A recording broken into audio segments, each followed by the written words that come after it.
too low. Sir, am I supposed to stand? You should be in the line with the camera. Okay, sir. Is it okay? But now you're too high. Just pull the sofa Okay. and sit No, over no, there. no, no. Yeah. Thoda pull it towards you. Watch your head. Yeah. Huh. My level is there.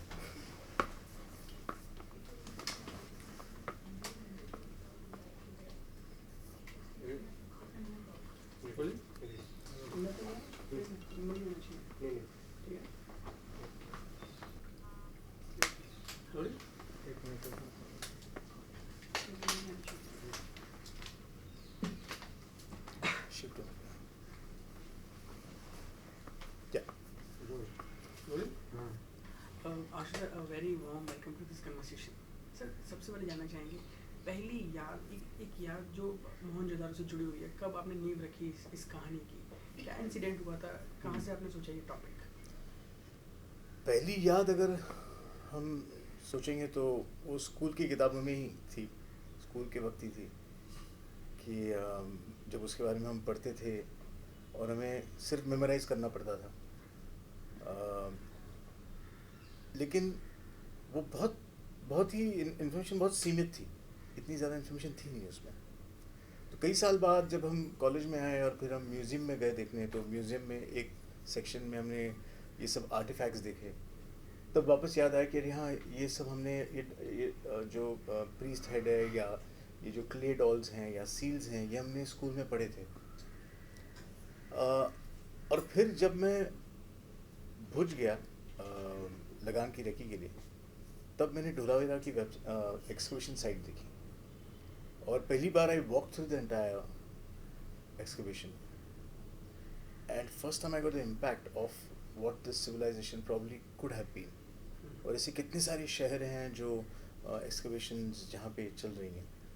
तो तब मुझे लगा कि हम हमेशा फिल्में देखते हैं ग्रीक संस्कृति की या इजिप्शियन सभ्यता की, और हमें बहुत अच्छा लगता है, पूरी दुनिया देखती है और कहती है कि व्हाट सिविलाइजेशन दीज वर, लेकिन हमारी सिविलाइजेशन पे कभी फिल्म नहीं बनी है। तो मुझे लगा क्यों ना इस पे अगर कहानी मैं बना सकूं और फिल्म बना सकूं, कभी ना कभी मैं बनाऊंगा, ऐसे मैंने सोचा था। और फिर काफ़ी साल बाद जब मौका आया तो मैंने सोचा कि अभी सिंस ये प्री हिस्ट्री कहलाता है और उसके ऊपर कोई किताबें नहीं है, तो आर्कियोलॉजी ही एक रास्ता है।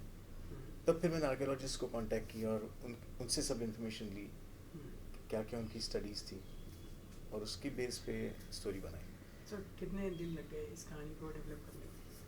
हाँ, मुझे लगता है जब एक बार मैंने शुरू किया तो it took about 1 year of research, 1 year of story writing, creation of script, क्योंकि कुछ भी लिखा हुआ नहीं है, तो आपको जो भी इन्फॉर्मेशन लेनी है वो उन सील्स में से ही लेनी है, या जो मिट्टी की गुड़ियाँ मिली हैं या जो अर्बन प्लानिंग के पूरे जो उनके एक सिस्टम आर्किटेक्चर का रहा है, उसी में से सब इन्फॉर्मेशन लेनी है। तो आप कैसे बनाए फिर? तो दृश्य जो हैं, सील्स जो हैं, सील्स, एक सील पे दृश्य, अगर मैं एग्जांपल दूँ आपको कि 2 मर्द लड़ रहे हैं और उनके बीच एक लड़की खड़ी है, तो ऐसा लगता है जैसे मानो दोनों उस लड़की के लिए लड़ रहे हैं। तो वो उस सीन पे जो वो दृश्य को मैंने फिल्म में एक सीन बना लिया। एक आदमी जो ड्रम बजा रहा है, तो सलमान का कैरेक्टर मैंने ड्रमर बना दिया। ऐसे इस किस्म से पिरोते गए कहानी को, from the excavation all the material. Ashish sir, बड़ा मुश्किल हो जाता है जब कोई किताब, कोई हिंट नहीं आपको मिल पाता है, तो कितनी ज़्यादा कल्पना आपने पिरोई है आपने इस फिल्म में, या फिर कुछ सत्य घटना क्योंकि रही है, एक ये सभ्यता रही है, तो कितना काल्पनिक रहेगी इस फिल्म की कहानी? नहीं, मैं कहता हूँ बहुत ज़्यादा काल्पनिक है, क्योंकि फैक्ट इतना ही मिला है। तो आपको ऑडियंस से जो फिल्म देखने आती है तो उनको फैक्ट से इतना लेना देना नहीं होता है, बिकॉज अगर सिर्फ फैक्ट देखना तो फिर डॉक्यूमेंट्री है। तो ऑडियंसेस, मतलब we are always interested in story, we want to see characters, we want to see drama, we want to see romance.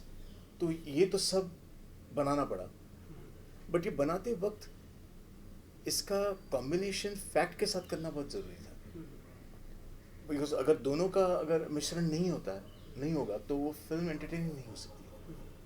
तो काफ़ी मुश्किल था वो। अ, अभी देखते हैं कितना लोगों को कैसे पसंद आता है, कितना पसंद आता है।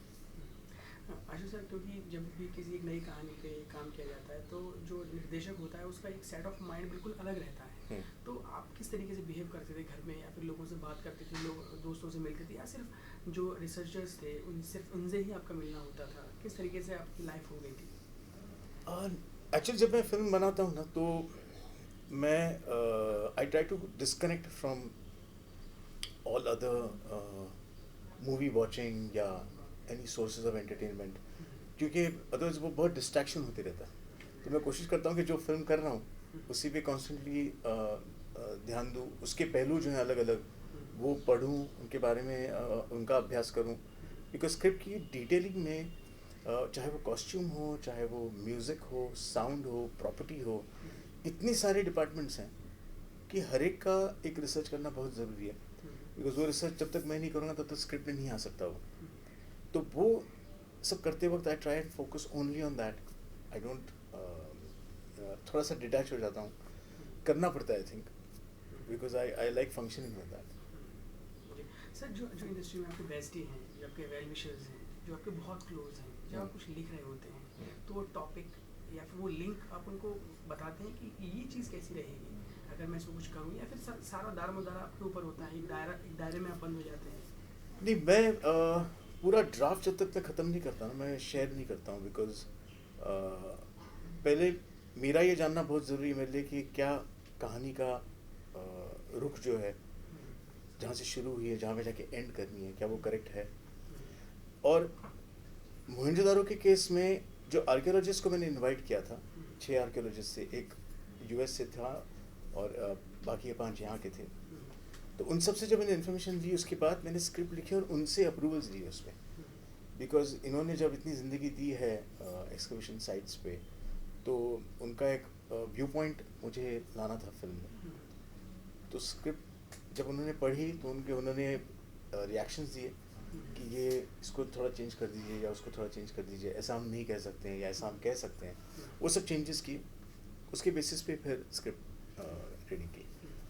सर, आपकी फिल्मोग्राफी देखें हम तो पहला नशा, फिर बाजी, उसके बाद लगान, इतनी जो भी चलन रहता है आप उससे हमेशा ही विपरीत दिशा में भागते हैं और वो हमेशा सिक्का होता है सर, वो चलता ही चलता है। जैसे लगान की बात करें, बिल्कुल ही अलग फिल्म थी सर। तो व्हाट्स योर इंस्पिरेशन? आप मतलब आपका खुद से ही कंपटीशन है या आप चाहते हैं कुछ अच्छी कहानियाँ आएँ? क्योंकि अब हम देखते हैं और अनुक्षण कुछ भी बन जाता है, कोई मतलब नहीं, कोई सर पैर नहीं, वो बन गया और लोग हंस रहे हैं, या फिर नहीं भी हंस रहे तो फ्लॉप हो गया, पैसा कमाने का जरिया। आपका क्या इंस्पिरेशन रहता है, आपका क्या एजेंडा रहता है कि मुझे ये चीज़ अचीव करनी है? मुझे जितनी चैलेंजिंग स्टोरी होगी उतना उसे बनाने में मज़ा आता है। जितनी अनटोल्ड स्टोरी होगी वो मुझे कहने में मज़ा आता है।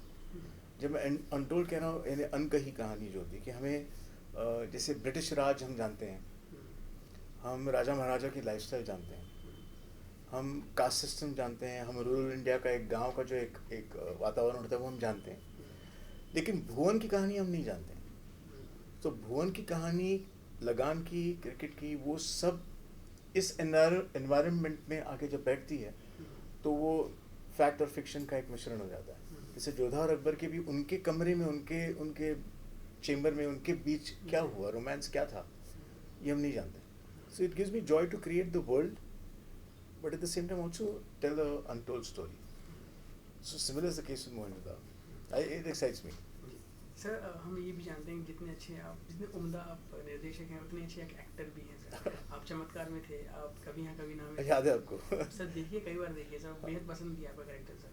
सर, तो डोंट यू थिंक कि आपको भी ऐसे, क्योंकि इतने अच्छे एक्टर्स हैं, आप समझते हैं, आपने लिखी है कहानी, तो आप डोंट यू थिंक कि ये जो एक विलेन है, ये एक्टर है, ये सपोर्टिंग एक्टर है, ये मुझसे अच्छा कोई नहीं कर सकता? Why don't you try yourself? नहीं, मुझे डर लगता है कभी कभी, क्योंकि डायरेक्शन बहुत मुश्किल काम है। और मुझे लगता है कि मैं एज अ डायरेक्टर अगर मैं करने जाऊँ और साथ में मैं एक्टिंग भी करूँ तो शायद डिस्ट्रैक्शन हो जाएगा।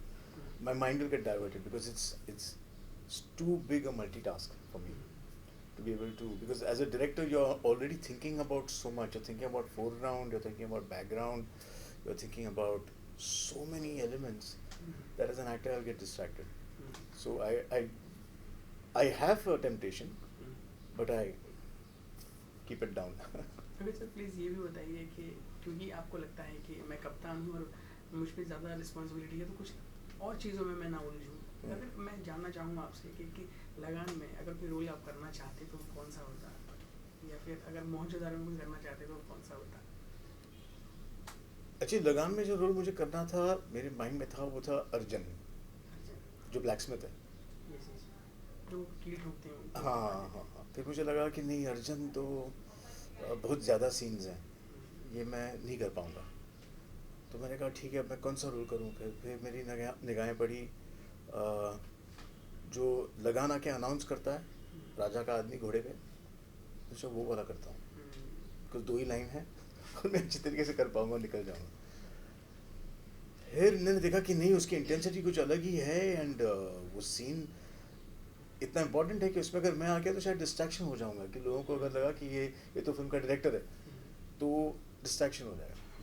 मैंने वो भी छोड़ दिया।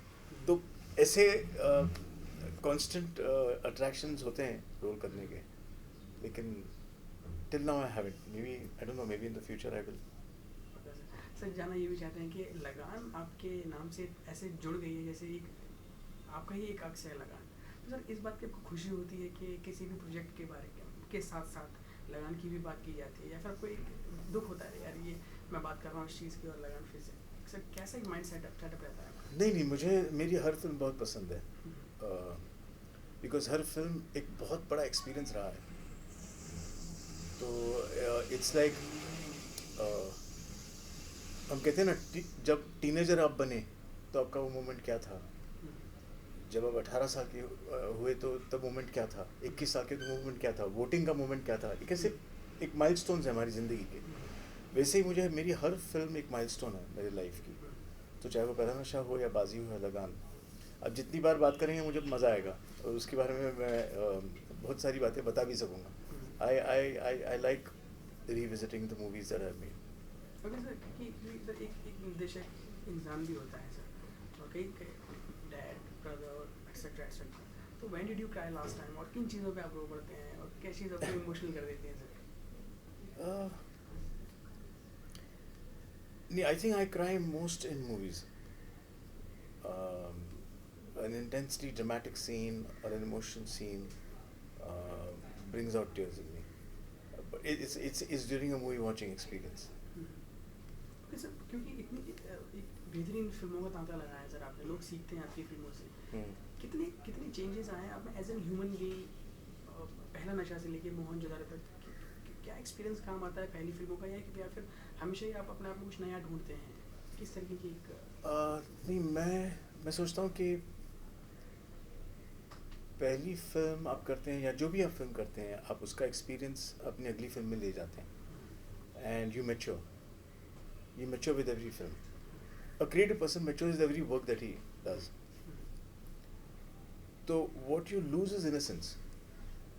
So with every film you keep losing your innocence. Exactly.